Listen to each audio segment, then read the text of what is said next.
Motrico, La Pastarla Project, part 5. So update po tayo rito mga boss. So ayan, nakapag-skim coat na po tayo sa mga wall. Tapos sa ceiling, nakapagpintura na rin po tayo. So magre-retouch pa tayo dyan. So kompleto na rin yung mga ilaw na ito mga boss. Yung center light na lang po ang kulang. Pin light, strip light, pare-pares lang po sila ng kulay. Tricolor. Warm white, daylight, tsaka white. Okay, so babagbagin pa po ito mga boss.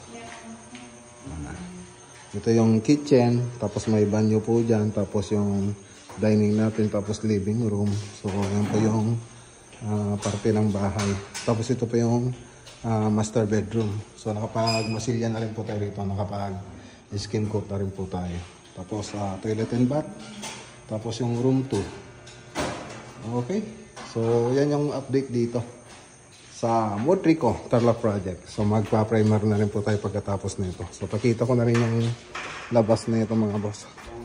So pupunta na rin dito yung mga silang parolan pagkatapos nila doon sa bahay. So magta-tiles na rin po sila, tapos gagawin na po yung ibang gagawin dito. So abangan nyo po mga boss.